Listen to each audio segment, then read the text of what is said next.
안녕하십니까, 연기만입니다. 오늘은 긍정과 부정적 사고의 차이가 어떻게 나는지 말씀드려 보겠습니다.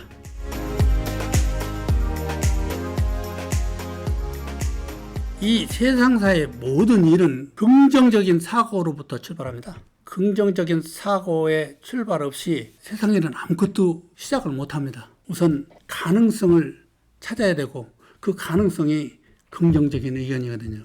그래서 이 세상에는 70억 점 산다고 그러는데 부정적으로 생각하고 살아가는 사람들이 80%입니다. 긍정적으로 생각하는 사람들은 한 20% 돼요. 또다시 여기서 얘기하면 이게 세계인데 이건 국가가 아니고 세계입니다. 여기에서 20%는 긍정이고요. 긍정적 사고. 그리고 80% 이게 20% 정도 됩니다. 여기 80%는요 부정적인 사고입니다. 예, 부정적인 사고.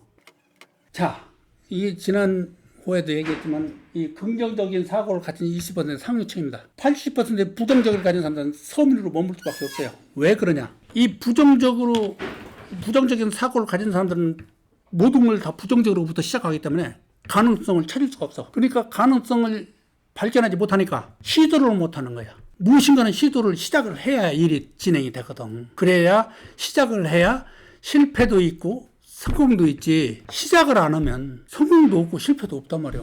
그런데 비해서 20% 사람들은, 긍정적으로 생각하는 사람들은 조그마한 가능성이 있으면 우선 시작하고 봅니다. 물론 거기서 다 그 긍정적인 면을 발견했다고 해서 다 성공하는 건 아니에요. 그 중에서 가능성을 보고 긍정적인 사고로 시작하는 사람들의 또 10% 정도만이 성공을 합니다. 대개는. 긍정적인 생각을 했다고 해서 다 성공하는 건 아닙니다. 긍정적인 사람들이 긍정적인 가능성을 발견해가지고서 한 20개쯤 시도를 하면 그 중에 하나 정도는 성공, 5% 정도는 성공할 가능성이 있단 말이에요. 그럼 그 사람은 성공한 사람이에요. 19개 실패했어도. 그 사람들이 중상류층을 형성하는 겁니다. 나머지 부정적인 사람들은 정이 많아. 그 중에는 이 20%의 긍정적인 사고를 가진 사람들보다 훨씬 더 교육수준도 높고 사고력도 좋고 다 좋은데 한 가지 긍정적인 사고가 부족하단 말이에요. 그러니까 가능성을 찾아도 누구든지 가능성은 똑같이 주어집니다. 온 국민에게.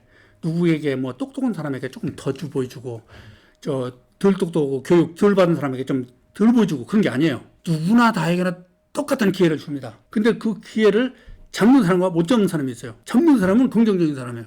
못 잡는 사람은 부정적인 사람들이에요. 왜? 똑같은 가능성이 있는데 부정적인 사람들은 걱정을 먼저 생각하거든.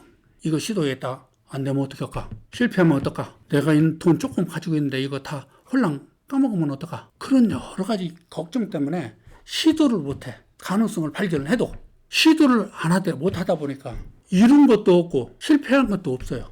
맨날 그 자리에 서 있는 거야. 지금 내가 볼 때 한국이 수출 주력인 자동차와 반도체도 위기에 봉착했다고 생각합니다. 미국이 중국에 세금 전쟁을 벌인 것도 중국이 너무 빨리 따라오기 때문에 미국이 위협을 느꼈기 때문이에요. 중국의 빠른 스텝을 중지시켜 보려고 하는 시도예요. 그런데 오늘날은 사람이 만드는 반도체나 자동차보다 기계가 만드는 게 많거든. 근데 미국은 그 반도체나 자동차를 만드는 기계가 상당히 세계에서 제일 발달한 나라니까 그 기계를 사다가 설치하면 미국과 똑같은 상품이 또 나오는 거야. 중국에서, 인도에서도. 그러다 보니까 한국이 지금까지 수출 주력 상품이 자동차하고 반도체였었는데 다른 나라들도 한국에서 기계 사온 것처럼 주들도 사다가 그 기계 돌리면 한국과 똑같은 제품이 만들어지거든. 그냥 한국이 위협을 느끼는 거예요.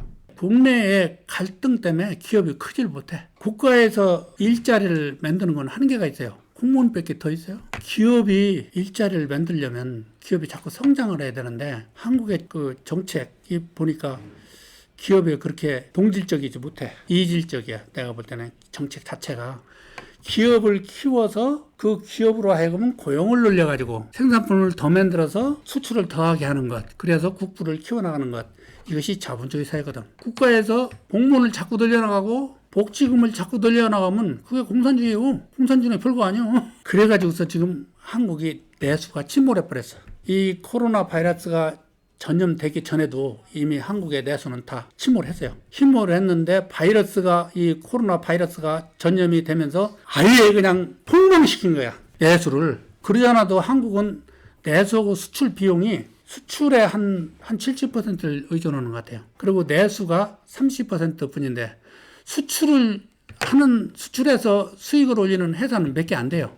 몇십 개 안 된다고. 나머지 그 몇십 개 안 되는 회사들이 다 국부의 70%를 점령해버리고 30% 남은 걸 가지고 그 나머지 수백만의 서민들이 나눠서 먹으려고 하다 보니까 이게 과열 경쟁이 붙어가지고 살아나는 게 쉽지 않은 거예요. 이게 그래서 내수가 많은 거예요. 그렇게 할수록 내수를 어떻게 살릴 수 있느냐. 이것이 이 내수가 살아나지 않으면요. 저기 수출에 너무 의존도가 크면은 애세에 너무 휘둘립니다. 미국이 재치기 하면 한국은 독감에 걸려버려요. 눈 한번 흘겨버리면 한국은 그냥 쓰러져 버려요. 너무 의존도가 크니까. 그 의존도를 어떻게 해서 줄여야 돼? 줄이려면 내수를 키우는 수밖에 없어요. 내수를 어떻게 키울 것이냐?